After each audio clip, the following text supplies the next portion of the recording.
नमस्कार साथियों। बिहार के पटना से एक खबर आ रही है जो कि आपको भी पता होगा कि एक बड़ा खुलासा हुआ है। और वो खुलासा रिमांड होम से लेकर के है कि लड़कियों की सप्लाई होती थी और वो लड़कियां मंत्रियों के पास पहुंचाई जाती थी। ये गंभीर आरोप लगे हैं और ये गंभीर खुलासा है। और ये खुलासा कोई ऐरा गैरा आदमी नहीं किया है। पूर्व आईपीएस अमिताभ दास, इन्होंने कहा है कि बिहार सरकार के मंत्रियों के पास रिमांड होम से लड़कियों की सप्लाई होती थी और इसमें 4 मंत्रियों के नाम बताए गए हैं। उन्होंने कहा है कि रिमांड होम में रह रही कुछ लड़कियों ने उनसे कांटेक्ट किया था, जिन्होंने बिहार सरकार के 4 मंत्रियों के नाम बताए हैं। दरअसल मामला ये है कि महिला रिमांड होम का एक मामला कुछ दिनों पहले काफ़ी ज़ोर शोरों से सामने आया था बिहार में। और इसमें ये मामला था कि वहाँ की जो लड़कियां हैं उन्हें मंत्रियों के पास भेजा जाता है खुश करने के लिए। और महिला रिमांड होम का मामला सामने आने के बाद 3 फरवरी को अमिताभ दास, जो पूर्व आईपीएस हैं, उन्होंने बिहार के राज्यपाल को एक लेटर लिखा था।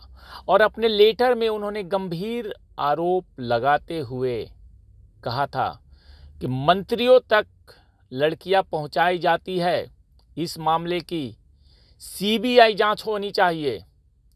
अब सवाल ये उठ रहा है कि पूर्व आईपीएस अमिताभ दास किस आधार पर यह गंभीर आरोप लगाए थे।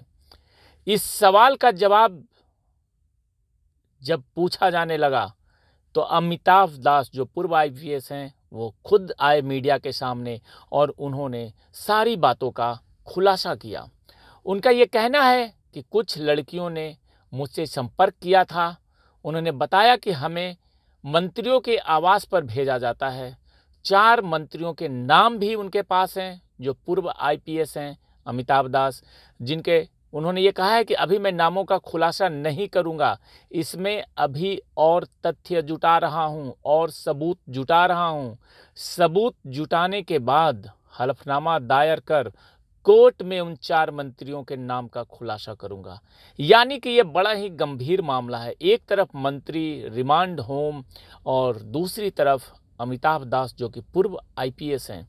यानी कि आप कह सकते हैं कि जो आईपीएस हैं, उन्होंने अगर कुछ बात कही है तो उस बात में दम है। कोई भी आईपीएस अधिकारी सीधा सीधा मंत्रियों पे ये आरोप नहीं लगा सकता है बिना सबूत के, और वो भी सरकार के 4 मंत्रियों पे। अब ये मामला काफ़ी गर्म हो चुका है बिहार में और इस मामले में बड़े बड़े नाम सामने आ सकते हैं, बड़ा खुलासा हो सकता है। और उन्होंने ये कहा, अमिताभ दास ने, कि इस मामले पर लिखे लेटर का कोई जवाब अभी उनको नहीं मिला है।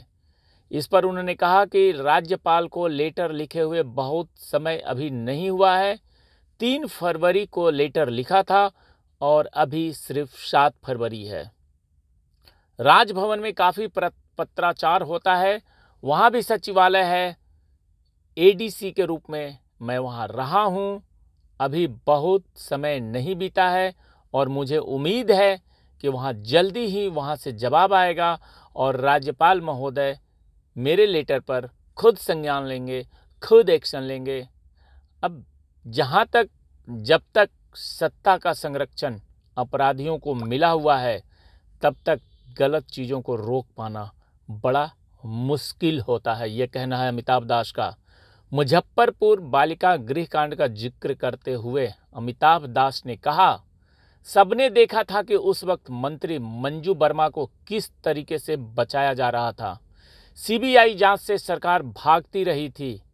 जब सीबीआई जांच हुई और ब्रजेश ठाकुर के कॉल रिकॉर्ड से मंजू वर्मा के पति चंद्रशेखर वर्मा ने 17 बार बात की थी, तब मंत्री का उस वक्त इस्तीफा लिया गया था और उस कांड को सुप्रीम कोर्ट भी समझ चुका था।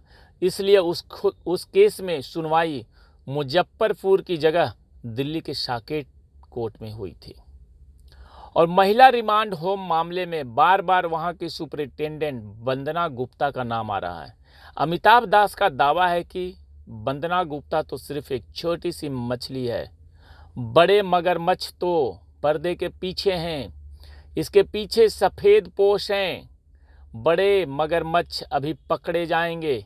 अगर इस मामले ने ज़्यादा तूल पकड़ा तो वंदना गुप्ता पर विभागीय कार्रवाई करके उसे बलि का बकरा बना दिया जाएगा। वैसे बता दूं कि राष्ट्रीय स्तर पर इस कांड की बड़ी चर्चा है और लड़कियों के आरोप में पूरा दम है। कायदे से इन आरोपों पर एफआईआर 4-5 दिन पहले ही दर्ज हो जाना चाहिए था। पटना में इस मामले के सामने आने के बाद ही राजनीतिक भूचाल आया हुआ है और इस मामले में अब बिहार के जो नेता प्रतिपक्ष हैं तेजस्वी यादव, उन्होंने सीएम नीतीश को और नीतीश के सरकार को कटघरे में खड़ा कर दिया है। उन्होंने कहा है कि गाय घाट बालिका गृह कांड में 2-3 दिन पहले बेहद निंदनीय घटना की बात सामने आई है। इस मामले में हम चलकर देखेंगे कि आखिर मामला क्या है और इस कड़ी में तेजस्वी ने नीतीश कुमार पर निशाना साधते हुए कहा है कि मुजफ्फरपुर बालिका गृह कांड में जो तोंद और मूछ वाले मुख्य आरोपी हैं वे अब तक पकड़े नहीं जा सके हैं। इन लोगों को नीतीश कुमार का संरक्षण मिला हुआ है। ये सीधा सीधा आरोप लगाया है तेजस्वी ने नीतीश कुमार के ऊपर, क्योंकि ये मामला ही ऐसा है कि रिमांड होम की लड़कियों को मंत्रियों के पास भेजा जाता था और इसका खुलासा खुद आईपीएस अमिताभ दास ने किया है।